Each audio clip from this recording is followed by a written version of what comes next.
चलिए, पिछले लेक्चर में कहाँ थे हम लोग? तिथिक्रम पढ़ना है। उद्भव हो गया, बताइए।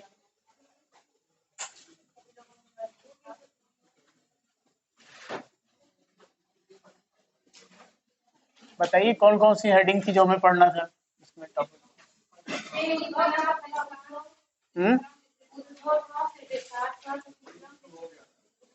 जो हो गया था,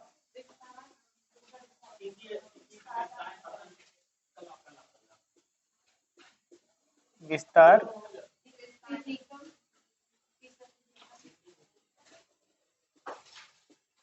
तिथिक्रम नहीं हुआ था, और विशेषताएं।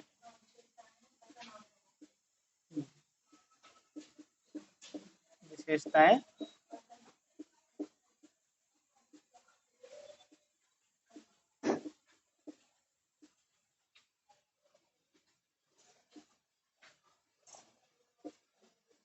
सबसे ज्यादा डिस्प्यूट किस पे है, किन पॉइंटों पे है?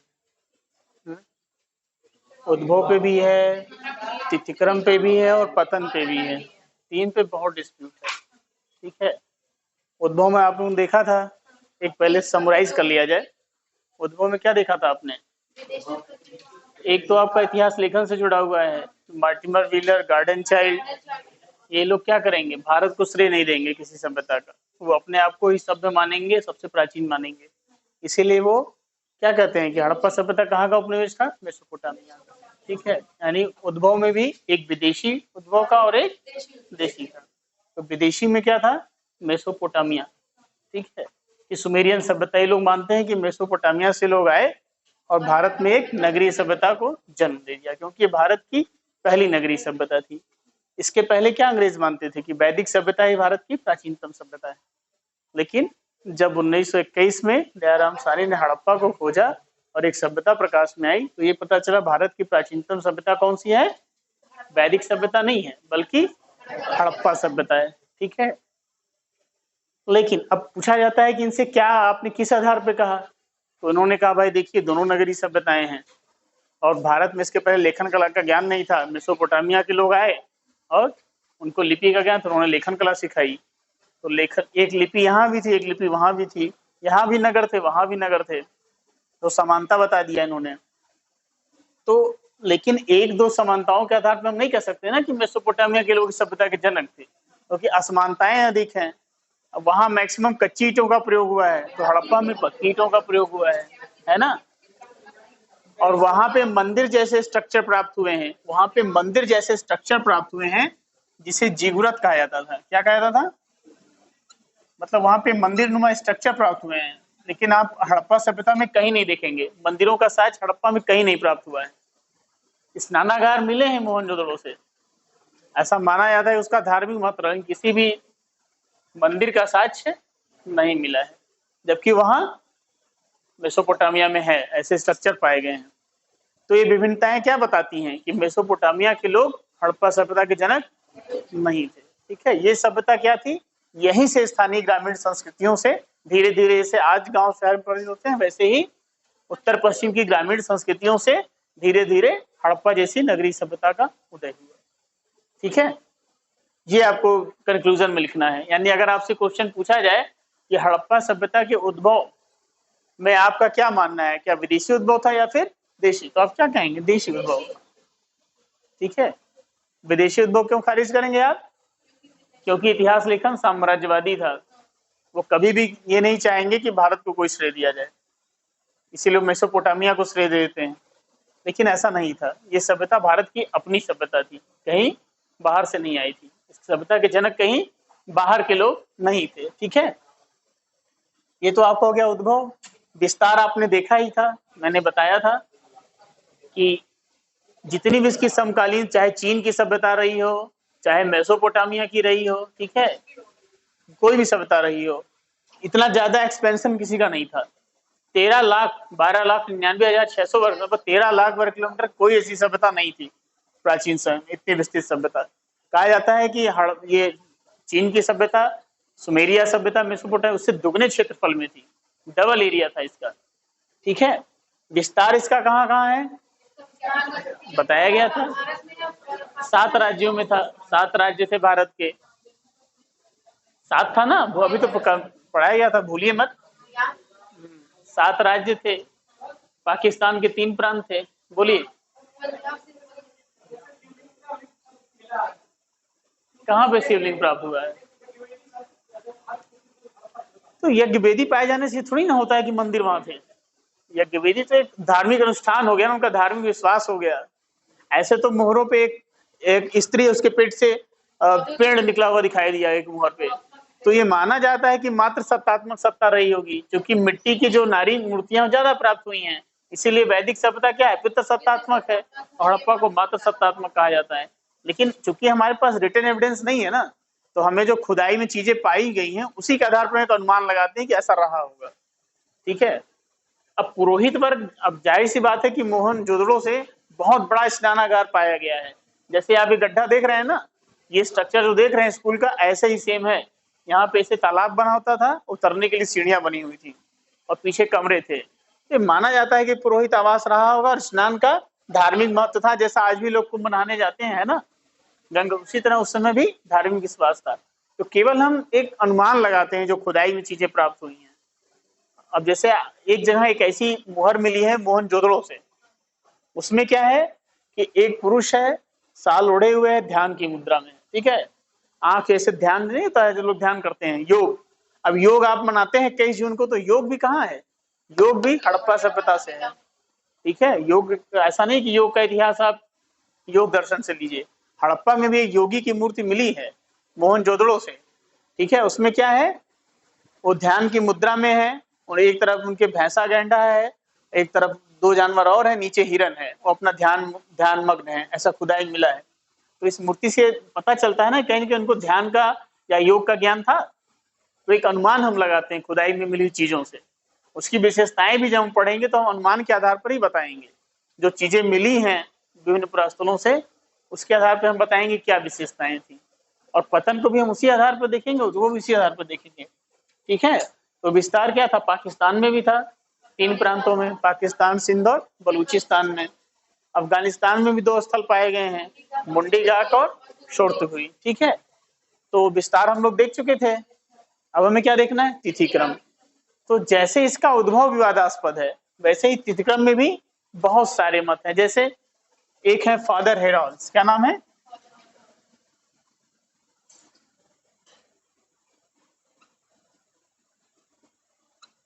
हेरोल्ड हेराल्स।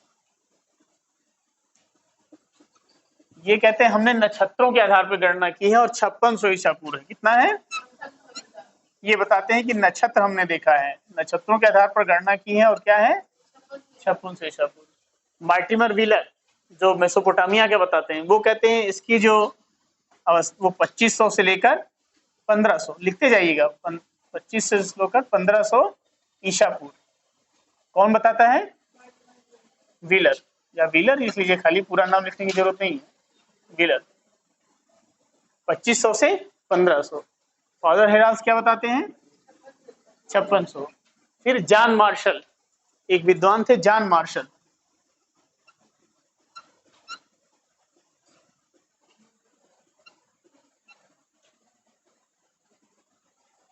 ये और पीछे ले जाते हैं।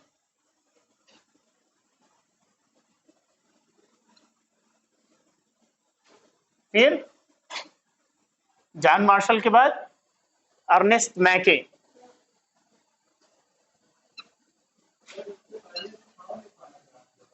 क्या चीज,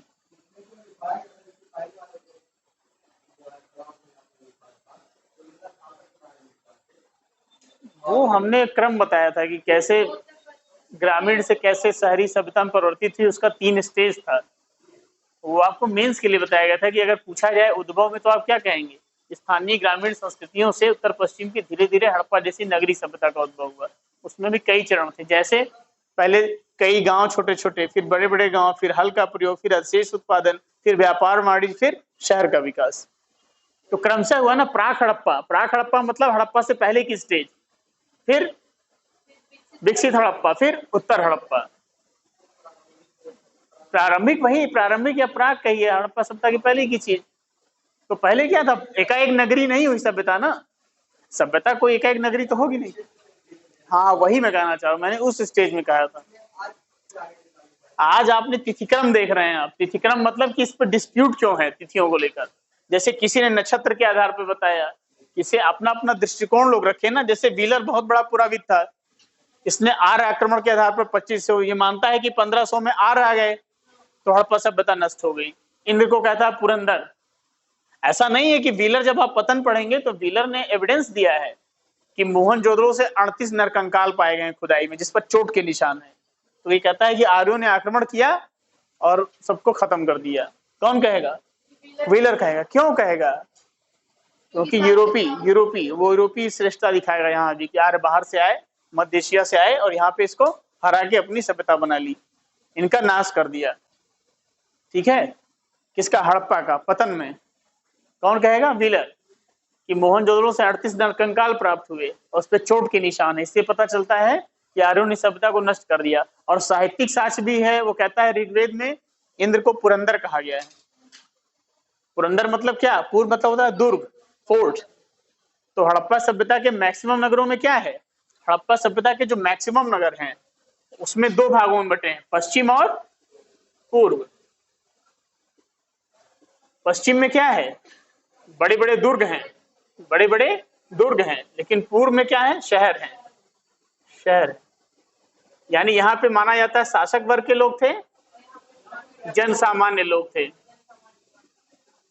है, ऐसा माना जाता है क्योंकि लगभग सभी नगरों में क्या है? पश्चिम और पूर्व दो भागों में बटे हुए हैं, लेकिन धौलावीरा 3 में बटा हुआ है। पश्चिम पूर्व के अलावा एक मध्यम शहर भी। ठीक है, संभवतः फादर वो हम नहीं स्वीकार करेंगे ना, वो नक्षत्र के आधार पे बता रहे हैं, तारों की गणना के आधार पे बता रहे हैं, ज्योतिष नहीं होता है। उन्होंने ज्योतिष और नक्षत्रों के अध्ययन के आधार पर, ये उनका अपना विचार है ना, हम क्यों मानेंगे? इसका कोई प्रूफ तो है नहीं।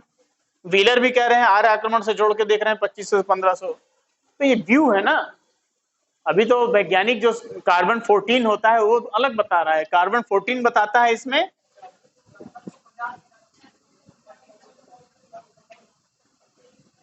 2300 से 1750, ये कार्बन 14 बता रहा है। अब इसके बारे में आप लोग जानते हैं, साइंस से लिए हैं तो आप लोग जानते होंगे क्या है। आप जानते हैं कि कार्बन 12 नष्ट हो जाता है जब मनुष्य मृत्यु। कार्बन 14 नष्ट होने में 50,000 से ज्यादा साल का समय लग जाता है। क्षय हो उसकी डिकेड जो पावर है वो बहुत मतलब देर में नष्ट होता है कार्बन 14। तो इस आधार पे जो पाया गया वो 2300 से 1750, C14 यानी कार्बन 14 के आधार पर 2300 से 1750 माना जाता है।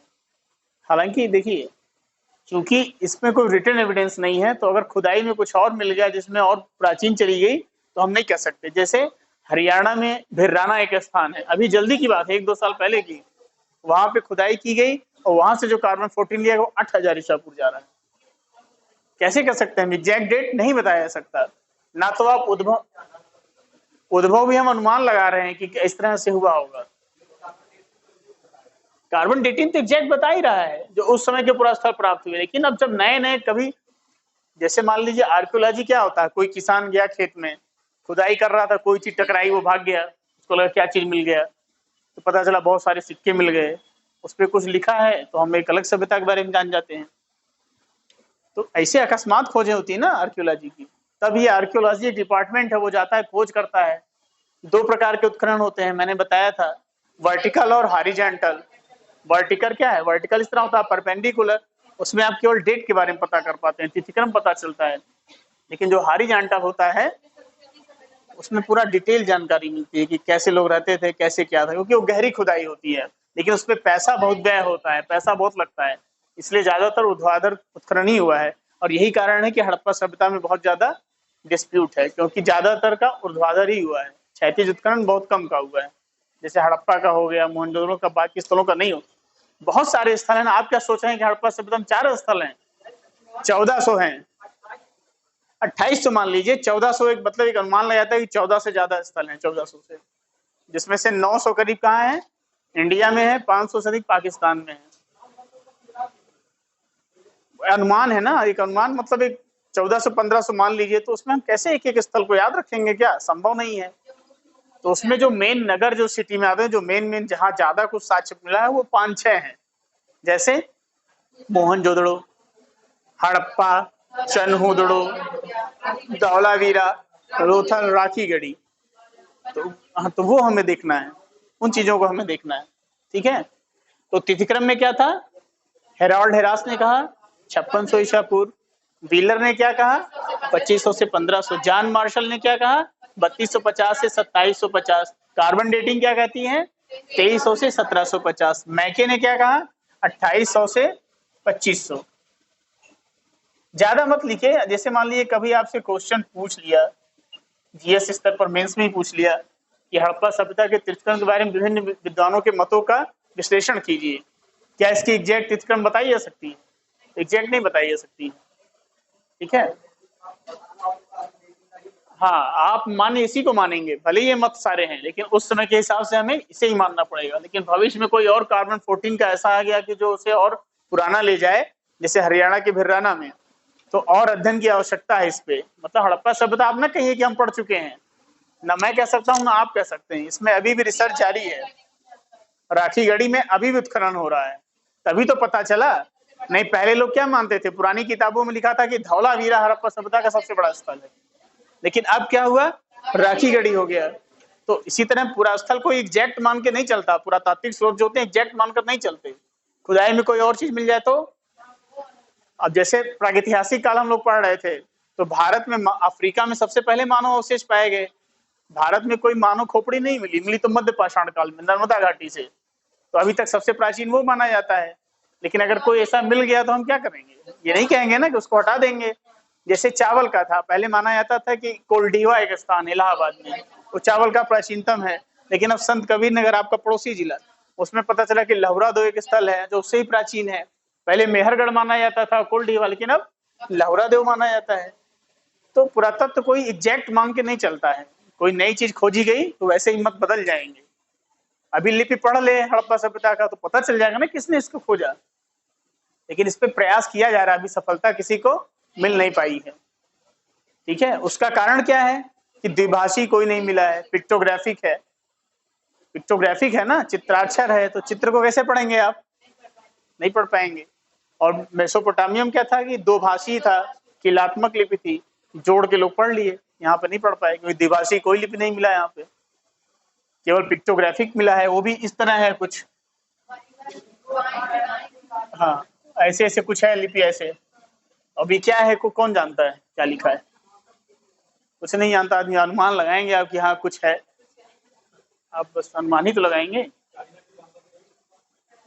जो भी हो, तो बाद, अब कुछ दिन कुछ समय बाद हो सकता है ऐसा कोई चीज मिल जाए खुदाई में कि कुछ ऐसी सामग्री मिल जाए जिससे हम पढ़ सकें, क्योंकि व्यापार दोनों देशों के साथ होता था, ऐसा माना जाता है मेसोपोटामिया से होता था।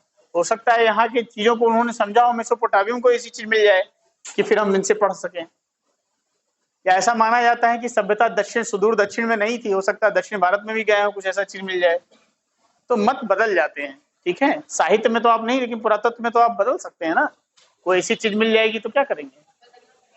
बदलना पड़ेगा आपको, पूरा इतिहास बदलना पड़ेगा, क्योंकि ये प्रागैतिहासिक काल या आद्य ऐतिहासिक ऐसे हैं जो केवल पुरातात्विक स्रोतों पर निर्भर होते हैं। ठीक है ना, लेकिन रिटन एविडेंस हमें प्राप्त नहीं होते। ठीक है, और ज्यादा मत लिखना हो तो और लिख सकते हैं, लेकिन जरूरत नहीं है। 4-5 के बाद आप फिगर बना के, अगर इस क्वेश्चन को डील करना हो मेंस में तो क्या करेंगे आप? अलग अलग विद्वानों ने अलग अलग तिथिक्रम बताए हैं। ठीक है, किसी सर्वमान्य तिथिक्रम को स्वीकार नहीं किया सकता, कुछ प्रमुख निम्नलिखित हैं।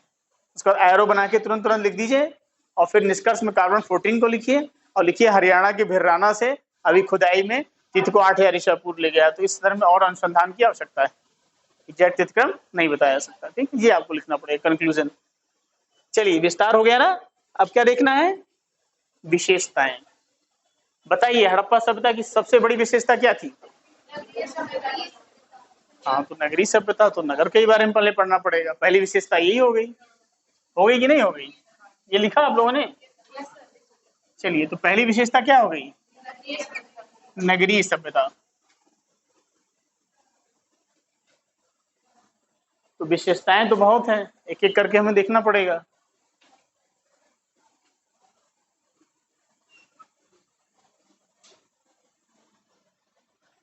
या हम इसे ऐसे भी कह सकते हैं कि उन्नत नगर निर्माण योजना।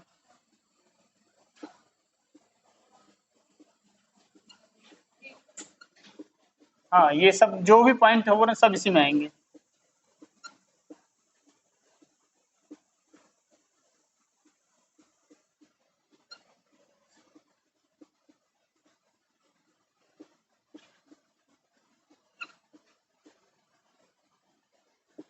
भारत की प्रथम नगरीय सभ्यता, प्रथम नगरीय सभ्यता कौन थी? हड़प्पा सभ्यता। अब इसकी नगर निर्माण क्या थे आप देखिए, ग्रिड प्रणाली है ना, सड़कें एक दूसरे को समकोण पर काटती थी।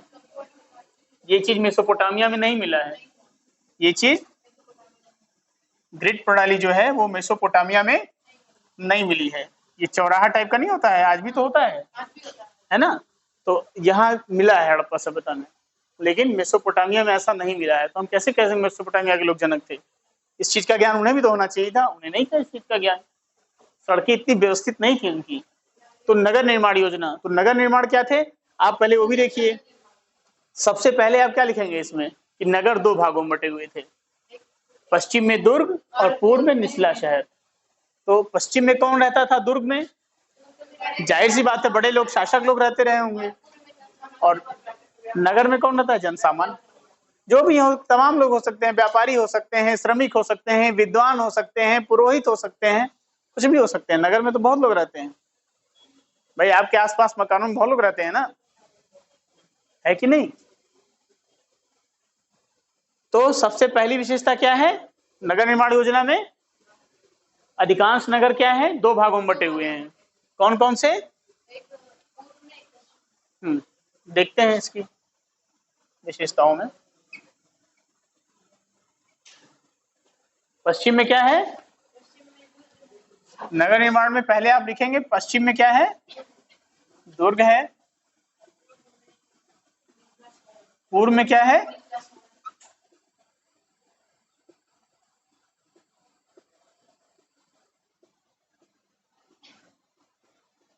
यानी मैक्सिमम नगर क्या है? हड़प्पा सभ्यता के नगर जो हैं वो दो भागों में मिले। नगर निर्माण योजना में पहला पॉइंट क्या लिखेंगे आप? पश्चिम में दुर्ग और पूर्व में निचला शहर। ठीक है, अधिकांश नगर। यहाँ पे एक्सेप्शन में आप लिख सकते हैं धौलावीरा। धौलावीरा में क्या है? तीन मिले हैं, दुर्ग, मध्यम और निचला शहर। एक्सेप्शन है, क्या है? एक्सेप्शन मतलब अपवाद।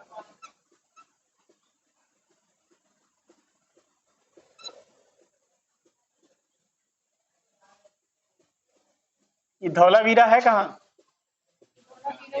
गुजरात के कच्छ में है ना धौलावीरा। धौलावीरा यहाँ पे क्या है? दुर्ग, मध्यम शहर, निचला शहर।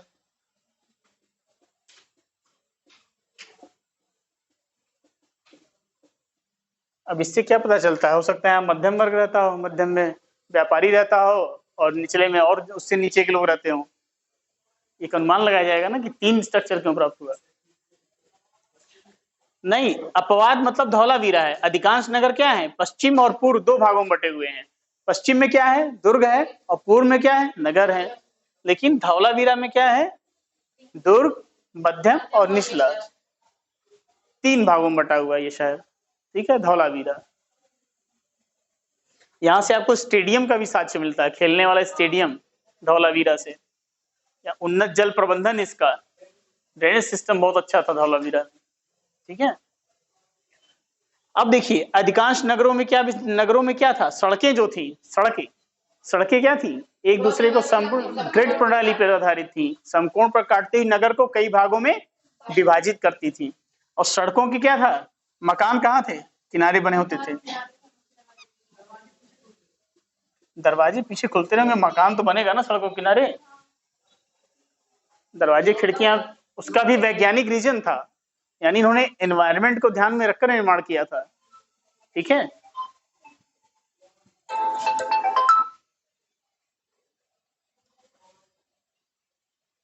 इन्होंने एनवायरनमेंट को ध्यान में रखकर निर्माण किया था। ठीक है, ये चाहते तो दरवाजे सड़क पे कर सकते थे, खिड़कियां सड़क पे, लेकिन धूल आता, पोल्यूशन आता कि नहीं आता, धूल आते तो घर गंदा होता, तो खिड़कियां इन्होंने क्या किया, पीछे की तरफ खोला, स्वास्थ्य को ध्यान में रखते हुए। ठीक है, तो वैज्ञानिक कारणों से उन्होंने दरवाजे खिड़कियों को सड़क पे नहीं रखा। तो अब मकान क्या थे, 1 मंजिला से लेकर 2 मंजिला तक। मकान के स्ट्रक्चर में क्या था, लिखते जाइए, मैं बोल रहा हूं उसको लिखते जाइए। सबसे पहली विशेषता क्या थी इसकी, उन्नत नगर निर्माण योजना, मतलब पहली, भारत की पहली नगरीय सभ्यता थी। नगर 2 भागों में बटे हुए थे, लिखते राइट डाउन लिखते रहिए। नगर 2 भागों में बटे हुए थे, पश्चिम में दुर्ग, पूर्व में निचला शहर। अपवाद हेडिंग डाल के लिख दीजिए, धौलावीरा 3 भागों में बटा हुआ था। ठीक है, दुर्ग, मध्यम और निचला शहर। उसके बाद सड़कें क्या थी, समकोण पर काटते हुए नगर को कई भागों में विभाजित करती थी, नगर कई भागों में बटा हुआ था। ठीक है, जो सड़कें काटेंगी ना तभी तो नगर बटेगा, अलग अलग मकान अलग डायरेक्शन में होंगे। लेकिन खिड़कियां और दरवाजे क्या थे, सड़क की तरफ खुलकर पीछे की तरफ खुलते थे, ऐसा स्वास्थ्य कारणों से किया गया था। ठीक है, पर यह पर्यावरण दृष्टिकोण से लिख दीजिए, ऐसा पर्यावरण के दृष्टिकोण में रखते हुए खिड़कियां और दरवाजे क्या थे, सड़क पे ना होकर पीछे की तरफ, गली की तरफ खुलते थे, सड़क पे नहीं खुलते। ठीक है, फिर और क्या, एक नगर में और क्या विशेषता हो सकती है, उत्तम जल प्रबंधन उसका या जल निकासी प्रणाली। तो कहा जाता है कि 16वीं शताब्दी में पेरिस जैसे शहरों में ऐसी व्यवस्था नहीं थी जैसा इनका जल प्रबंधन था। यानी घरों की छोटी नालियां होती थी, फिर घर की नाली क्या आती थी, गली से गली की सड़क में, और फिर एक मेन होल बना होता था, कहीं मेन होल बना होता था ढक्कन टाइप का, मतलब साफ करने के लिए उसे मेन होल बना होता था, उसको साफ करने के लिए, और सारी नालियां यहाँ के इकट्ठा हो जाती थी, मेन होल साफ कर दिया जाता था। यानी जो जल निकासी प्रणाली है वो भी इसकी एक महत्वपूर्ण व्यवस्था, मतलब विशेषता है नगरों की, जल निकासी प्रणाली या नालियों की व्यवस्था।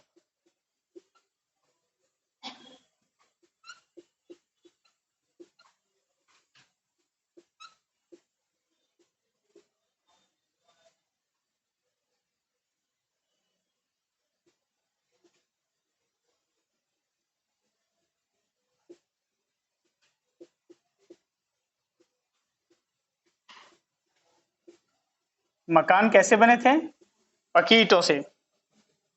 मकान किससे बने हुए थे, पक्की ईंटों से। मकान कैसे होते थे, 1 मंजिला से लेकर बहुमंजिला, 1 मंजिला 2 मंजिला मकान भी पाए गए हैं।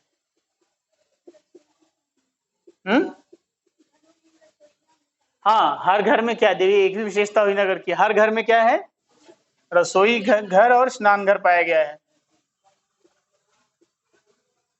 रसोई घर, स्नान घर,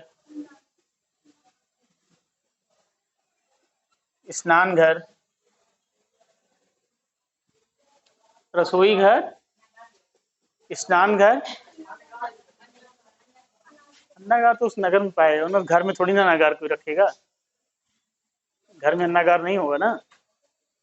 घर में भी होता है क्या, डेहरी उरी का होता है, गांव में रखते हैं लोग ना, होता है ना, गांव के लोग जानते होंगे, स्टोर रूम रहा होगा, लेकिन बहुत बड़ा अन्नागार नहीं है, इस तरह का घर में नहीं रखते थे लोग।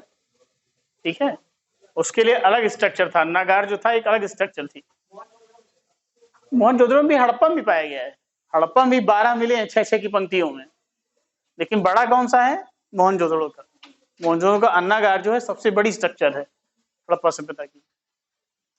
मोहनजोदड़ो इंपॉर्टेंट क्यों है, अन्नागार के साथ साथ स्नानागार भी पाया गया है।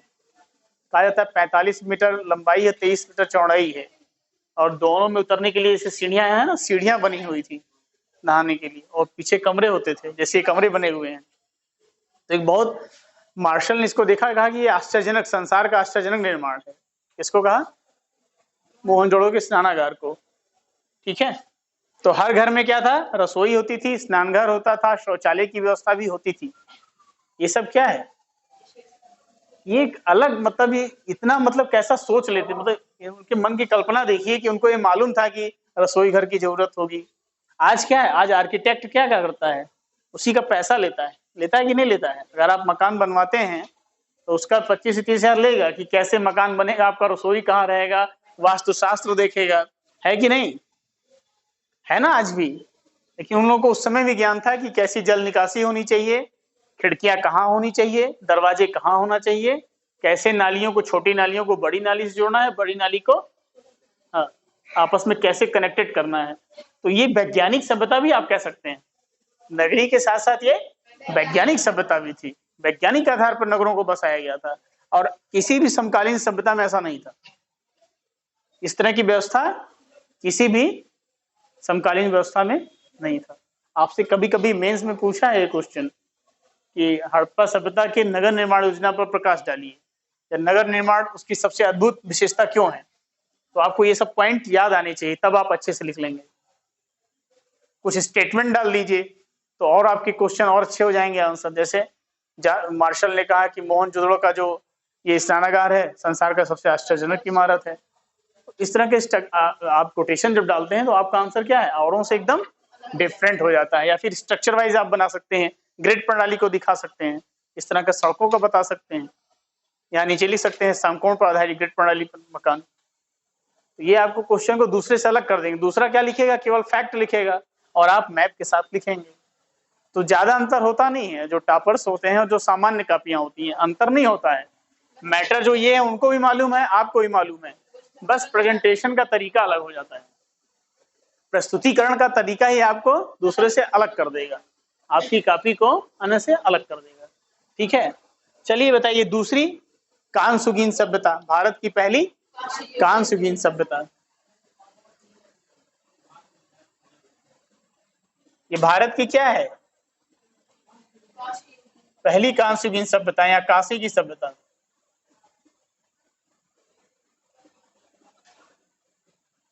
यानी ये टेक्नोलॉजी में थे, तांबे में टिन मतलब कांसा बनाना जानते थे, इसीलिए इसको क्या कहा गया है, भारत की पहली कांस्युगीन सभ्यता है। ये इसकी विशेषता है, कांस्युगीन सभ्यता।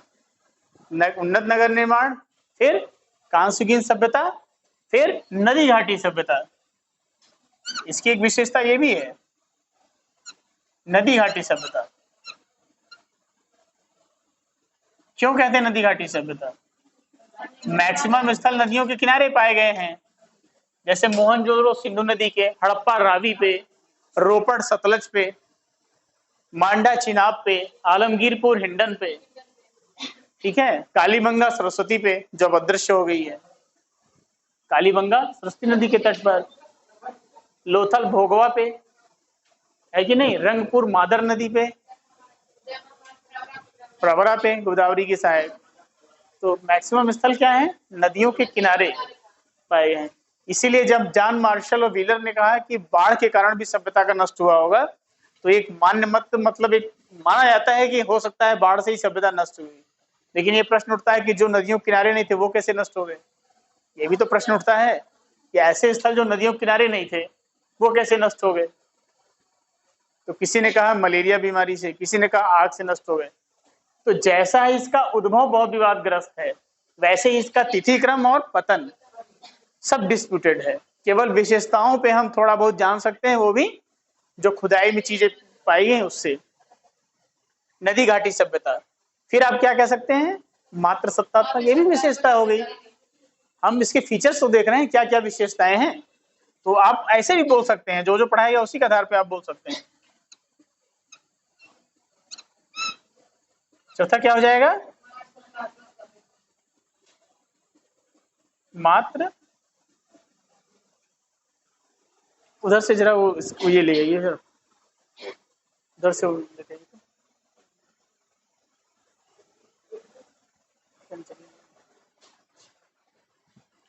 चलिए, तो इसकी विशेषताएं आप अपने से ही बता सकते हैं। जैसे कांस्युगीन सभ्यता, नगरीय सभ्यता, नदी घाटी सभ्यता, मात्र सत्तात्मक सत्ता, उन्नत व्यापार वाणिज्य, उन्नत कृषि व्यापार वाणिज्य, और क्या कह सकते हैं। कितनी विशेषताएं हो गई, 5-6 तो हो ही गई, मुख्य मुख्य विशेषताएं तो हो ही गई। और हाँ, उन्नत कृषि व्यापार वाणिज्य, हाँ पशुपालन कृषि, उन्नत कृषि पशुपालन व्यापार वाणिज्य, और क्या कह सकते हैं, सारी विशेषताएं तो हो गई लगभग लगभग। तो व्यापार वाणिज्य को हमें अलग से देखना पड़ेगा, क्योंकि इसमें कई बार मेंस में पूछा है कि व्यापार वाणिज्य पर प्रकाश डालिए। तो जब भी हम कोई चीज का इकोनॉमी लिखते हैं, तो इकोनॉमी को लिखने के लिए सबसे पहला पॉइंट क्या होता है, कृषि। कोई भी अर्थव्यवस्था उसका आधार क्या होता है, एग्रीकल्चर। तो कृषि कैसी थी इनकी? कृषि कैसी थी? उन्नत कृषि थी कि नहीं थी? गेहूं, जौ, कपास, कपास की खेती करने वाले पहले यही थे। हाँ हाँ। तो चौथी विशेषता क्या हो गई?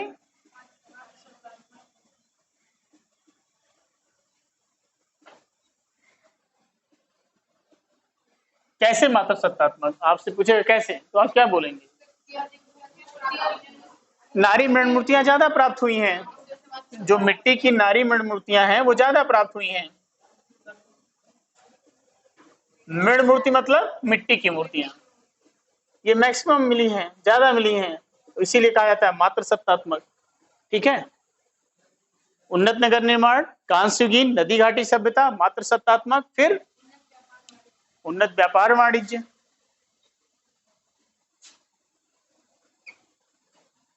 चौथी विशेषता होगी। पांचवी विशेषता क्या हो गई? उन्नत कृषि एवं व्यापार वाणिज्य। देखिए अब जितने पॉइंट हैं उसको आपको कैसे लिखना है? सारे को आपको अपने आर्कियोलॉजिकल एविडेंस से लिखना है, यानी पुरातत्व में जो चीजें मिली हैं उसी आधार पे आपको लिखना है। उन्नत कृषि एवं व्यापार वाणिज्य। अच्छा एक बात और जान लीजिए, इनको लोहे का ज्ञान नहीं था। कांस्ययुगीन सभ्यता थी, धातु का ज्ञान था, लेकिन लोहे का ज्ञान नहीं था। आर्यों के आने से पहले भारत में लोहे का ज्ञान नहीं था, इसको भी याद रखिएगा। बहुत बाद में हुआ था लोहे का ज्ञान, उत्तर वैदिक काल तक आते आते। तो लोहे का ज्ञान नहीं था, ये कांस्ययुगीन सभ्यता थी, इसीलिए मैंने लिखवाया। उन्नत कृषि एवं व्यापार वाणिज्य। फिर पहले पॉइंट देख लेते हैं, फिर एक एक को एक्सप्लेन कर लेंगे। और बताइए।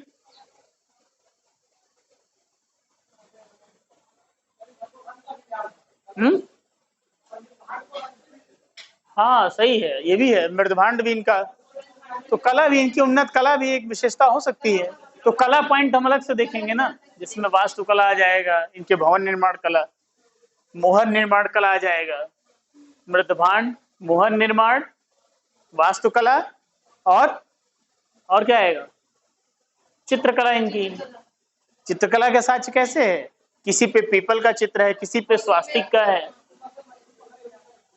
कई बार आपसे पूछता है क्वेश्चन कि प्राचीन इतिहास में कला का विकास क्रम बताइए, तो आपको प्रागैतिहास से शुरू करना पड़ेगा, कैसे गुफाओं में चित्रकारी, शैल चित्रकारी हुई। अजंता एलोरा, वो भीमबेटका, सॉरी भीमबेटका क्या थी, भीमबेटका से साक्ष्य मिले हैं ना। और यहाँ पे बेलन घाटी से। तो यहाँ पे क्या था? गुफाओं में शिकार के चित्र बने हुए हैं। तो चित्रकला का प्राचीनतम साक्ष्य कहाँ है? प्रागैतिहासिक काल से। फिर आप आएंगे हड़प्पा पे। हड़प्पा में कहाँ है? मोहरों पे जो पीपल की आकृति है, या ईंटों का आकार जो है चौकोर होना, ठीक है, ईंटों का आकार प्रकार, या फिर जो जो आपने कहा था, किसने कहा था, यज्ञ वेदी, वो भी एक चित्रकला का ही साक्ष्य है ना। वेदी बनाना चित्रकला ही, तो जो जानता होगा वही बना पाएगा ना, हम आप नहीं ना बना पाएंगे। जो अच्छा से वेदी निर्माण करता हुआ यज्ञों के लिए, वही बना पाएगा। फिर देखिए विशेषता में और भी है इनकी, सामाजिक और सांस्कृतिक विविधता।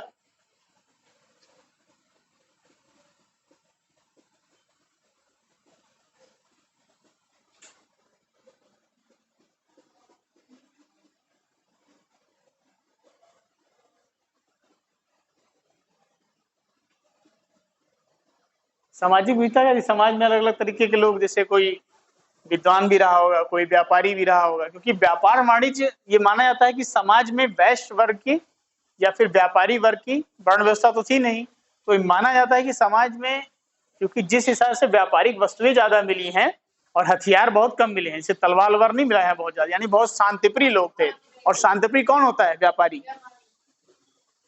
व्यापारी नहीं चाहता कि कभी शहर में दंगे हों, कि उसका व्यापार नष्ट हो जाएगा, तो व्यापार कैसे होगा? कोई सामान खरीदेगा नहीं, उसका तो नुकसान होगा ना, 4-5 दिन दुकान बंद हो गई तो ये माना जाता है कि समाज में व्यापारी वर्ग की महत्वपूर्ण भूमिका थी। और इसकी पुष्टि पुरातत्व से भी होती है। यानी समाज कई वर्गों में वर्ग विभाजन था कि नहीं था? शासक वर्ग दुर्ग में रहता था, जन सामान्य निचले में, तो सामाजिक विभाजन था। यहाँ पे विभाजन था कि नहीं? अमीर गरीब थे कि नहीं थे? कहीं कहीं पक्की ईंटों के, तो कालीबंगा में ग्रामीण सभ्यता थी, मिट्टी की चूड़ियां पाई गई हैं, कहीं कांसे कहीं मिट्टी की। ठीक है, तो इससे क्या पता चलता है कि नगरों में भी स्वरूप में अंतर था, ठीक है। तो समाज में क्या था, वर्ण विभाजन तो नहीं था, लेकिन वर्ग विभाजन था, वर्ग विभाजित समाज था। कहीं व्यापारी वर्ग था तो दुर्ग में हो सकता है शासक वर्ग, संभवतः लगाइएगा क्योंकि हम नहीं जानते कौन था। दुर्ग में, दुर्ग की संरचना ये बताती है कि समाज में शासक वर्ग था, और जिस हिसाब से स्नानागार प्राप्त हुआ उसे लगता है कोई पुरोहित वर्ग भी था, फिर योद्धा वर्ग जरूर रहा होगा, आपस में झगड़ा तो करते ही रहे होंगे। तो शासक वर्ग, पुरोहित वर्ग, योद्धा वर्ग और श्रमिक वर्ग भी था, क्योंकि श्रमिक आवास हड़प्पा से प्राप्त हुए हैं। तो आप समाज में वर्ग विभाजन दिखाएंगे, वर्ग विभाजन में क्या दिखाएंगे, हड़प्पा सभ्यता का समाज कैसा था, वर्ग विभाजित समाज था। दुर्ग में संभवतः शासक वर्ग लोग, और नगर में व्यापारी वर्ग, श्रमिक वर्ग, ये लोग नगरों में रहते थे, निचले शहर में, ठीक है। तो ये आप दिखाएंगे सामाजिक। फिर सांस्कृतिक विविधता क्या हो गई, आपने पढ़ा होगा कि सभ्यताएं नष्ट हो जाती हैं, संस्कृतियां पीढ़ी दर पीढ़ी चलती रहती हैं। जैसे आपने लगाया है टीका, तो हो सकता है उस समय भी लोग लगाते थे, उस समय भी लोग, ऐसा नहीं था कि धार्मिक अनुष्ठान नहीं करते थे, वो भी लगाते थे, ताबीज पहनते थे। ये उनकी सांस्कृतिक विविधता थी, ये परंपराएं थी, जादू टोनम विश्वास था उनका। ताबीज पहनने से हो सकता है हम बच जाए, हमको नजर ना लगे, होता है कि नहीं होता है, तो उस समय भी लोग मानते थे। तो इनकी सांस्कृतिक विविधता है। फिर मरने के बाद शवों को भी अलग अलग तरीके से, किसी को जला देते थे, किसी को दफना देते थे। जैसे लोथल में ताबूत मिला जो फारस का है, वहां की लकड़ी का है, तो एक अजीब तरीके का है। 3 युग्मित समाधियां मिली हैं, 2-2 करके दफनाया गया है, ठीक है। तो समाधान प्रणाली भी क्या थी, सांस्कृतिक विविधता थी। समाधान भी 3 तरीके से, एक जलाना, दफनाना, और एक खुले में लाश को छोड़ दिया जाता था कि चील कौए खा लें, छोड़ दिया जाए। आंशिक समाधिकरण उसे कहते हैं, ठीक है। पूर्ण समाधिकरण, आंशिक और दाह वाला, 3 प्रकार की समाधिकरण थी, समाधान पद्धतियां, ठीक है। वो क्या था, सांस्कृतिक विविधता, ठीक है, क्लियर। तो ये आपकी विशेषताएं हो गई। अब कृषि और व्यापार वाणिज्य चूंकि इंपॉर्टेंट है इसका, इसको हम थोड़ा सा अलग से देख लेते हैं, ठीक है। तो चलिए बताइए, कृषि में आप बताएंगे आर्कियोलॉजी से क्या क्या मिला है। सबसे पहले आप बताइए कि चूंकि अधिकांश नगर थे नदियों के किनारे, यानी उपजाऊ मिट्टी रही होगी, तो नदी के इनके सिंचाई का साधन क्या था, नदी का पानी। कोई नहर वहर की जानकारी थी कि नहीं इनको, नदियों किनारे थे तो नदियों के पानी पर निर्भर थे।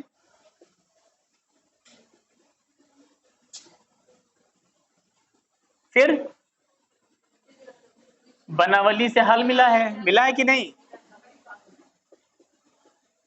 जो भी मिला हो, हल, अगर हल का फिगर मिला है, हल का मूर्ति मिला है, तो जाहिर सी बात है कहीं हल का प्रयोग करते रहे होंगे। और जब हल का प्रयोग करेंगे तो गहरी जुताई होगी कि नहीं होगी, तो उत्पादन बढ़ेगा कि नहीं बढ़ेगा। तो अब फसलों से ही पता चलता है, बनवाली से जौ मिलता है, लोथल से चावल, कपास का कहां से, रंगपुर से शायद मिला है। कहां से मिला कपास, मोहनजोदड़ो से भी मिला है।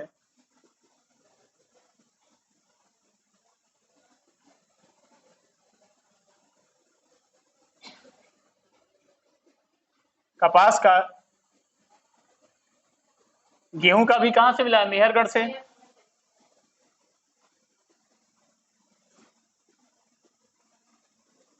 तो क्या क्या हो गया, गेहूं, चावल, कपास, जौ, विविध प्रकार की फसलें। यानी फसलों में विविधता कब आती है, जब उत्पादन मैक्सिमम होता है, उत्पादन ज्यादा हो तभी तो फसल में विविधता दिखाई देगी।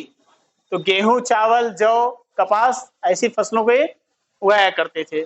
नदियों के पानी पर नियंत्रण किया, हल का प्रयोग किया, विविध प्रकार के फल उगाए, फल करें, फसल उगाए गए, ठीक है। यानी फसलों में विविधता थी, हल का प्रयोग था, नदियों का। और हल कैसे थे, मान लीजिए वो तो खुदाई में मिट्टी का मिला, कहीं कहीं तांबे में टीन मिलाकर एक कांसा बनाना जानते थे ना, तो कहीं ना कहीं कांसे का हल का प्रयोग से क्या होगा, मिट्टी के हल से कैसे जुताई होगी बताइए। इतनी फसलें मिल रही तो क्या मिट्टी के हल से जुताई होगी, नहीं ना, कांसे का, लकड़ी का, कांसे का, धातुओं का भी बना सकते हैं भाई। वो तो एक तो मिला है, एक तो खुदाई में मिला है बनावली से, वो मिट्टी का मिला है, लेकिन कहीं ना कहीं दैमाबाद से ही मिला है, तांबे का हल मिला है। दैमाबाद से क्या मिला है, तांबे का हल मिला है, ऐसी मूर्ति मिली है, ऐसे हल पकड़ा हुआ है इंसान, और ऐसे ऐसे प्राप्त हुआ है वो तांबे की मूर्ति। कहां से? दैमाबाद से। तो वो क्या बताता है कि तांबे का हल इस तरह प्रयोग करते रहे होंगे, और जब हल प्रयोग करेंगे तभी ना फसल होगा। मिट्टी के हल से कहाँ जुताई होगी? मिट्टी के हल से वो तो खाली छींटना हो गया, वो तो पैदा ही नहीं होगा अनाज। तो उपजाऊ भूमि थी, ठीक है, नदियों के किनारे की उपजाऊ भूमि थी, हल का प्रयोग करते थे विविध प्रकार के फसलों का। अब जब एक बात हमेशा जानिए, व्यापार वाणिज्य कब होता है? जब एक्सेस प्रोडक्शन होता है, अधिशेष उत्पादन होता है। तो कृषि में जब उत्पादन ज्यादा हो तो क्या करेंगे आप? बेचेंगे ना उसे दूसरे को। आपके यहाँ खेती तो क्या करते हैं, सारा अनाज अपने खा तो जाते नहीं है, कुछ बेचते हैं ना जाके व्यापारी को। तो इसी से क्या होता है, कृषि से ही व्यापार वाणिज्य जुड़ा हुआ है, अलग से नहीं होता इकोनॉमी में। कृषि जब अच्छी होती है तो उसका कृषि आधारित उद्योग भी पनपते हैं। कृषि आधारित उद्योग नहीं होते हैं, होगा ना। कपड़ा क्या है, वो भी सब भाई, कपास नहीं होगा तो कैसे कपड़ा होगा, सूती वस्त्र उद्योग कैसे बनेगा। तो विविध प्रकार के उद्योग धंधे कब आएंगे? जब कृषि में शेष उत्पादन होगा। उस उत्पादन को तभी तो कोई खरीदेगा। जब आप केवल अपने आजीविका वर्ग का पैदा करेंगे तो कौन आपसे खरीदेगा? जब आप एक्सेस पैदा करेंगे तो लोग खरीदने वाले आएंगे, तो व्यापारी वर्ग का जन्म होगा कि नहीं होगा? तभी तो शहर विकसित होगा। आप अनाज को एक स्थान से दूसरे स्थान पर ले जाएंगे तो धीरे धीरे क्या होगा, वो स्थान वहां चला गया, आदमी वहां रहने लगा, वो यहाँ गांव से ले गया शहर में ले गया, शहर वाला क्या किया, शहर से कुछ सामान गांव भेजा। तो इस समय इनको मुद्रा उद्रा का ज्ञान नहीं था। जैसे व्यापार में मुद्रा का प्रयोग नहीं करते थे, जैसे हमने आपको अनाज दिया तो आपसे नमक ले लिए, ठीक है। और जो अंतरराष्ट्रीय व्यापार भी था वो भी वस्तु विनिमय पर आधारित था। यानी व्यापार कैसे होता था?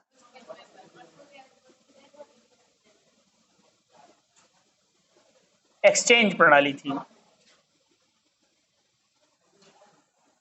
जो लोग गांवों से होंगे, छोटे होंगे, वो पता होगा कि गेहूं लेके जाते थे तो आइसक्रीम मिलता था कि नहीं गांव पे, है ना? मिलता था कि नहीं मिलता था?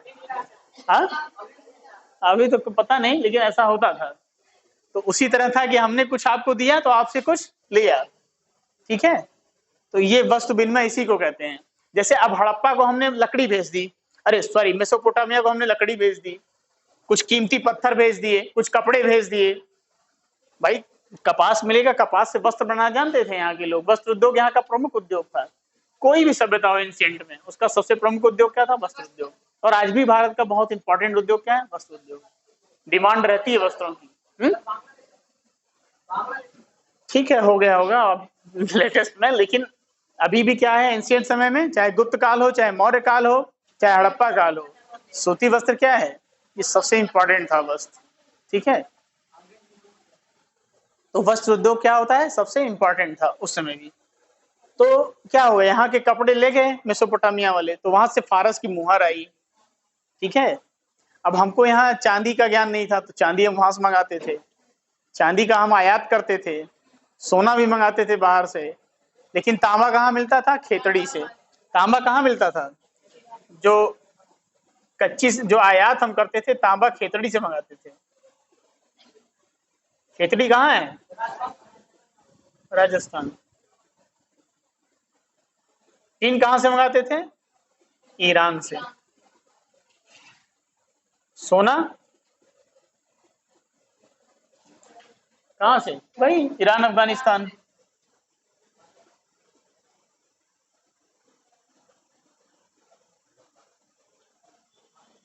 एक एक चीज, एक पत्थर होता था, लाजवर्द कहते थे उसको, लेपिस लाजौली उसको इंग्लिश में बोलते हैं।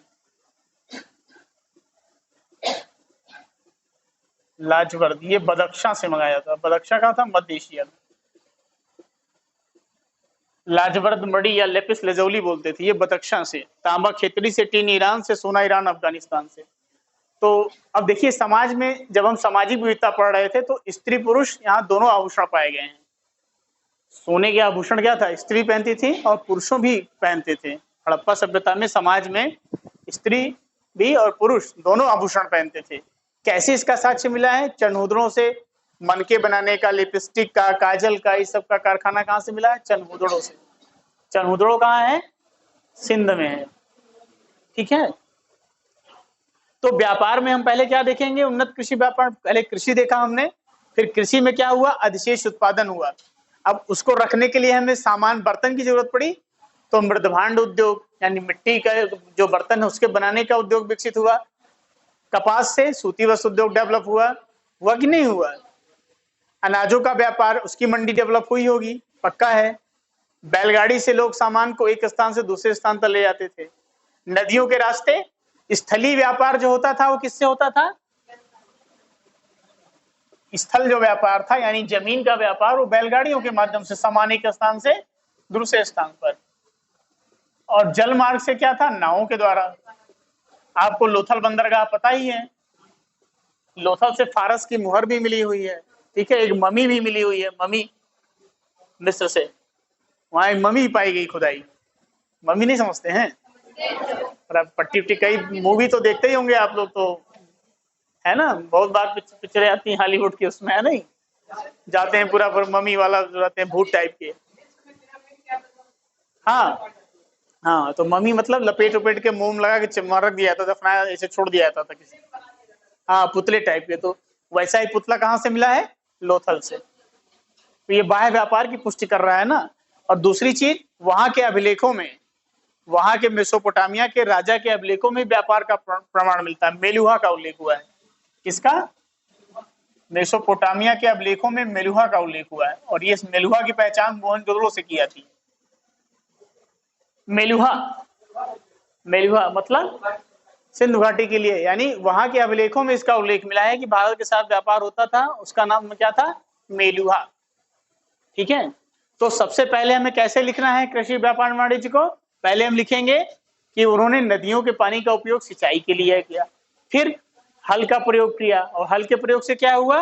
विविध प्रकार के फसलों का उत्पादन किया, और जब फसलों का ज्यादा उत्पादन हुआ तो इससे व्यापार वाणिज्य का विकास हुआ। जैसे अनाज को रखने के लिए बर्तन उद्योग, कपास से सूती वस्त्र उद्योग। अब ये कहा जाता है कि अब हाँ, आपको पता है कि सिक्कों के बारे में कोई जानकारी नहीं थी इनको। सिक्कों के बारे में हड़प्पा सभ्यता को कोई जानकारी नहीं थी। तो ये पता, ये क्या करते थे भाई? सामान है, कैसे पता चलता? तो ये ठप्पा लगाते थे, मुहर। क्या करते थे? मान लीजिए कोई एक वस्तु है, तो कैसे पता चलेगा कि हड़प्पा की है? तो अपना मुहर लगाते थे, ठप्पा लगाते थे। ठप्पा लगा दिया तो वहां कुछ आकृति बना दी, तो पता चल गया ये हड़प्पा से सामान आया है।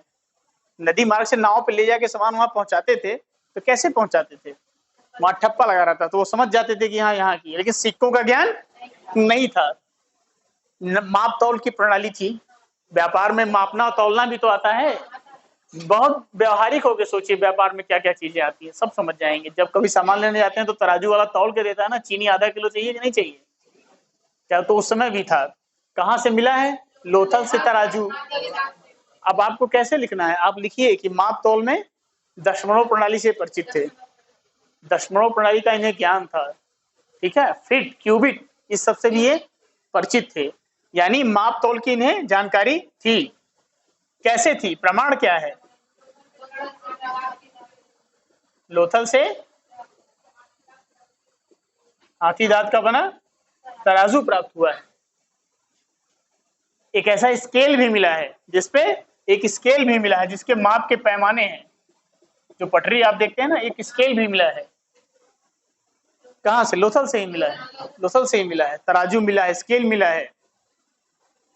इनको जैसे बाइनरी सिस्टम जो होता है ना अंकों का, जिनका मैथ होगा, वो भी जानते थे। दशमलव प्रणाली का भी ज्ञान था। ठीक है। तो माप तौल की जानकारी थी इनको, हल की जानकारी थी, अशेष उत्पादन हो ही रहा था। फिर इसने क्या किया? आंतरिक और बाह्य व्यापार दोनों को जन्म दिया। अब ये पता चलता है कि भुगतान संतुलन, यानी किसका पलड़ा भारी था, किसका पलड़ा भारी था, व्यापार संतुलन किसके पक्ष में था। सबसे आखिरी पॉइंट होता है निष्कर्ष में कि व्यापार संतुलन किसके पक्ष में था।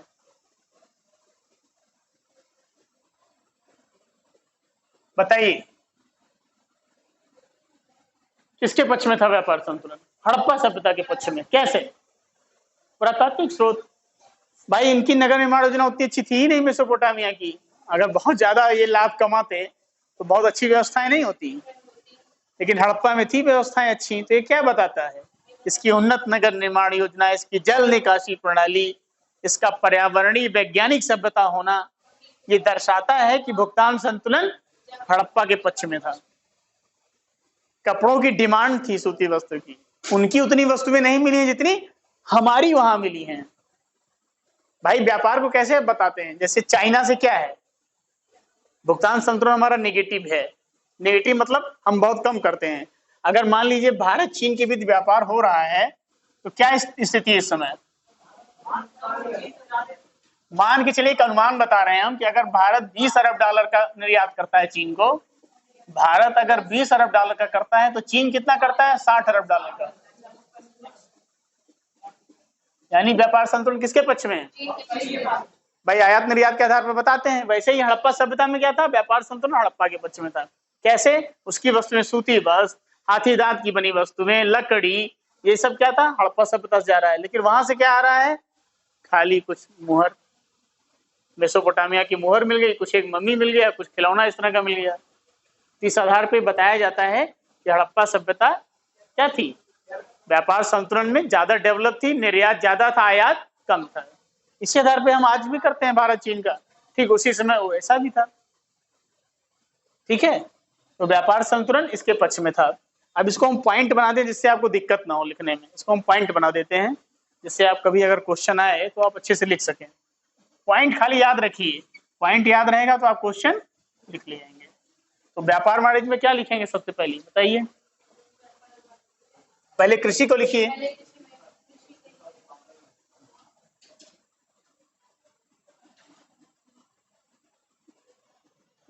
सिंचाई, सिंचाई के रूप में नदियों के पानी का इस्तेमाल किया। ठीक है, फिर हल का प्रयोग,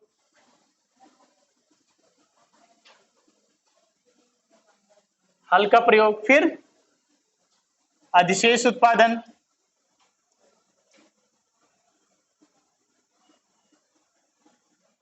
अधिशेष उत्पादन मतलब क्या? फसलों की विविधता, फसलों की विविधता।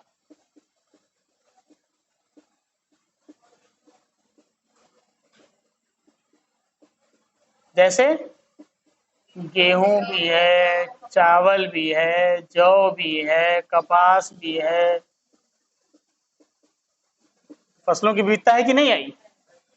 जब जुताई होगी तभी तो फसल बोए जाएंगे, तभी फसल आएंगे। फिर इस अधिशेष उत्पादन ने क्या किया? व्यापार वाणिज्य को,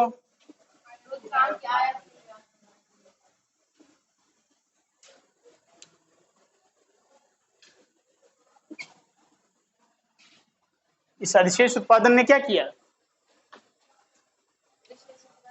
ऐसा भी आप कह सकते हैं, शिल्प उद्योग धंधों का विकास।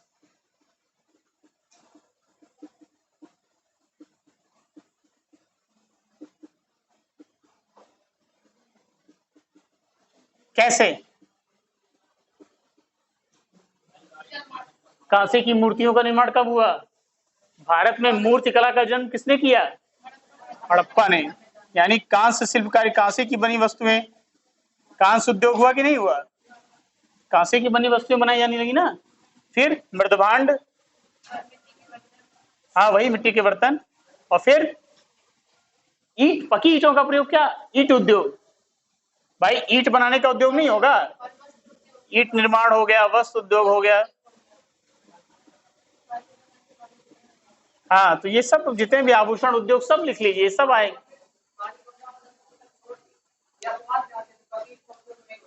हाँ, कुछ जगह ग्रामीण सभ्यता ही रह गई, कुछ जगह नहीं प्रयोग हुआ। हो सकता है उनका व्यापारिक संबंध उतना प्रबल ना रहा हो, थोड़ा आंतरिक हिस्से में स्थित हो तो ज्यादा लाभ हड़प्पा मोहनजोदड़ो को मिल गया हो। इसलिए जो मेन नगर है वो 5 ही 6 हैं, सबको नगर नहीं कहा जाता। हाँ, जो भी हो वो संख्या पे ना जाइए, खाली हमको पढ़ना क्या है कि फीचर्स क्या है, संख्या पे मत जाइए। ठीक है, अभी उद्योग धंधों ने क्या किया? आंतरिक और बाह्य व्यापार को बढ़ावा दिया। आंतरिक और बाह्य व्यापार, ऊपर लिखे क्या? आंतरिक और बाह्य व्यापार। फिर अब इसी आंतरिक और बाह्य व्यापार में आप क्या लिखेंगे? उसी में आपका आ जाएगा, आयात निर्यात आ जाएगा कि नहीं आ जाएगा? आयात आ जाएगा, निर्यात आ जाएगा, और क्या आ जाएगा? माप तौल प्रणाली, माप तौल, आयात निर्यात, ये क्या आएगा? आंतरिक और बाह्य व्यापार में। फिर क्या आएगा आपका 6वां पॉइंट? आयात निर्यात की वस्तुएं तो वही हो गई, माप तौल हो गया। फिर क्या लिखेंगे? वस्तु विनिमय प्रणाली थी ना, वस्तु विनिमय प्रणाली। फिर आखिरी निष्कर्ष क्या है? भुगतान संतुलन।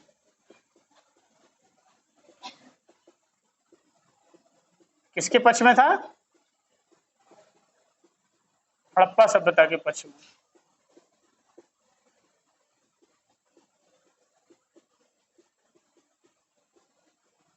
क्लियर?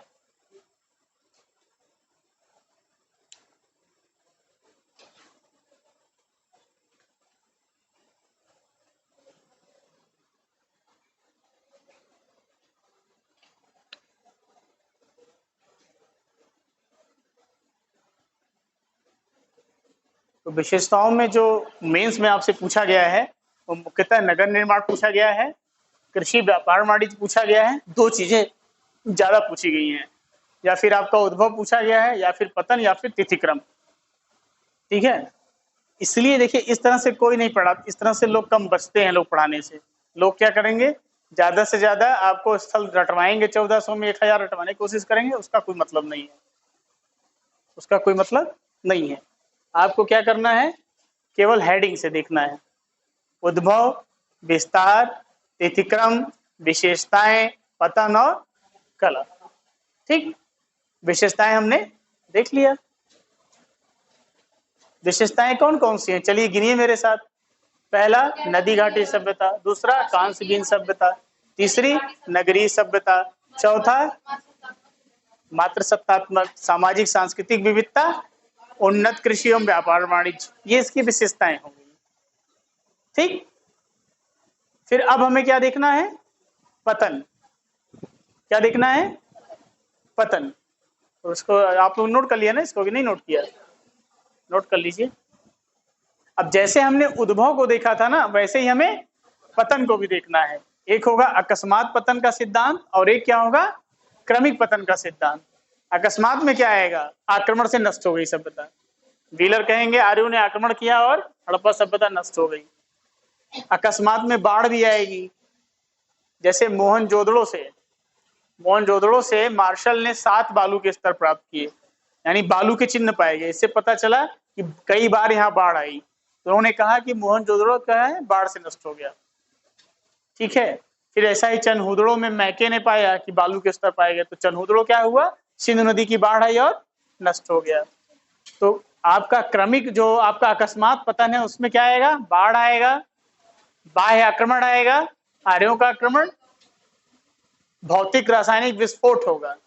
दिमित्रियो एक रूस के वैज्ञानिक है, वो कहते हैं कि जैसे एकाएक जैसे गोला वाला नहीं कोई फटता है, उल्का पिंड गिरता है, उसी तरह से भयानक विस्फोट हुआ और सभ्यता नष्ट हो गई। फिर अकस्मात में ये भी आएगा कि महामारी, जैसे एक अमेरिका के हैं वैज्ञानिक कैनेडी, वो कहते हैं मलेरिया के चिन्ह पाए गए। मोहनजोदड़ो से जब कंकाल खोजे गए तो उस पर मलेरिया के चिन्ह पाए गए, यानी मलेरिया से मरे सब। तो एक के आधार पर उन्होंने कह दिया कि सब मलेरिया से मर गए होंगे। ठीक है, तो कैनेडी ने कहा मलेरिया से मर गए, किसी ने कहा रासायनिक विस्फोट से। फिर आपको क्रमिक पतन की तरफ जाना है, जिसमें जलवायु परिवर्तन, ऑरेल स्टाइन जैसे लोग क्या कहते हैं, जलवायु परिवर्तन। जैसे कहां पे, वस्तु विनिमय प्रणाली, भुगतान संतुलन, भुगतान संतुलन। भुगतान संतुलन मतलब क्या, निर्यात किसका ज्यादा है किसका कम है। हड़प्पा का ज्यादा है निर्यात, क्यों, सूती वस्त्र हो गए, हाँ बहुत ज्यादा शिल्प उद्योग धंधे हैं, और जो भारत के जो सामान है वो ज्यादा वहां पाए गए हैं, उनके सामान हमारे यहाँ कम पाए गए हैं। ऐसा आज भी है। भारत चीन व्यापार में क्या है, अगर भारत 20 अरब डॉलर की वस्तुएं हम निर्यात करते हैं चीन को, तो चीन हमें क्या कर रहा है, 60 अरब डॉलर की, मतलब हमारा घाटा है ना। उससे भुगतान तंत्र हमारे पक्ष में नहीं है चीन से। ऐसा क्यों है, क्योंकि उसने अपने इकोनॉमी को बहुत क्लोज करके रखा हुआ है। जैसे भारत क्या है, सेवा क्षेत्र में अग्रणी है, सॉफ्टवेयर इस सब में अग्रणी है, लेकिन उस क्षेत्र को उसने खोल नहीं रखा है। भारत की दवाएं वहां नहीं पहुंच पाती, फार्मा उद्योग जो भारत का है बहुत डेवलप है, लेकिन वहां तक नहीं पहुंच पाती। तो इस वजह से बहुत व्यापारिक गतिरोध, सीमा पर जो विरोध है उसके कारण व्यापार जो है होता तो बहुत ज्यादा है। 100 अरब डॉलर इस समय व्यापार है भारत चीन के बीच, लेकिन वहां की वस्तुएं ज्यादा है, हमारी वस्तुएं कम है, क्योंकि उसने अपने मार्केट को बहुत खोला हुआ नहीं, इस वजह से। बहुत थी, सुमेरियन सभ्यता थी आपकी, हाँ समकालीन सभ्यता, मिस्र की सभ्यता, सुमेरिया, मेसोपोटामिया की सभ्यता, चीन की समकालीन सभ्यताएं थी, और सब नदी घाटी सभ्यताएं थी। मिस्र की सभ्यता को नील नदी का वरदान कहा जाता है, हड़प्पा को सिंधु का, ठीक है। तो सारी नदी घाटी सभ्यताएं थी, बस उनके स्वरूप में अंतर था, कहीं पे नदीकरण ज्यादा था, कहीं पे कम था। हड़प्पा जैसा उन्नत कहीं नहीं था, इसीलिए तो ब्रिटेन वाले नहीं चाहते थे कि भारत को श्रेय जाए, इसीलिए उन्होंने छुपाने का प्रयास किया। 1826 से लेकर 1921 तक छुपाने का ही कोशिश किया कि ये किसी को पता न चल सके कि भारत की इतनी प्राचीन सभ्यता थी। मतलब सोची समझी रणनीति, क्यों स्वीकार ही नहीं करते थे वो कि भारत की इतनी प्राचीन सभ्यता होगी। इसीलिए जब मोहनजोदड़ो से एक ऐसी मूर्ति मिली है, एक आश्चर्यजनक मूर्ति मिली है, मतलब ऐसे ही मुद्रा में है, एक औरत की मूर्ति मिली है, ऐसे ही मुद्रा में है, बिल्कुल इसी मुद्रा में, ऐसे हाथ रखी हुई है कमर पे, पूरी चूड़ियां भरी हुई हैं, नृत्य मुद्रा में, कांसे की। हाँ हाँ, मोम विधि क्या होता है?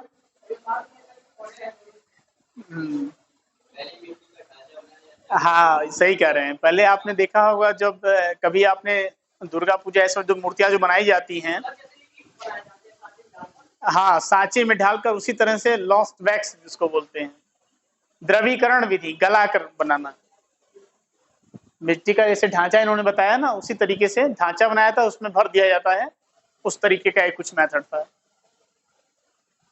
लेकिन ऐसा ही नहीं था कि खाली उसी का, कांसे की मूर्तियां भी तो बनाते थे, जो मैंने बताया, ऐसे स्टेज में बाएं हाथ पे कमर पे रखी हुई, हाथ में चूड़ियां हैं, तो ये इनके मनोरंजन भी बताता है ना कि समाज में क्या था, नृत्य, संगीत, शतरंज खेलना, पाशा, ये सब इनके समाज में ही आते हैं। समाज में क्या है, सामाजिक विविधता मैंने क्यों बताई कि नृत्य, संगीत, आभूषण पहनना, आज भी औरतों को पसंद है कि नहीं गहना आभूषण पहनना, है कि नहीं? तो उस समय भी लोगों को पसंद था।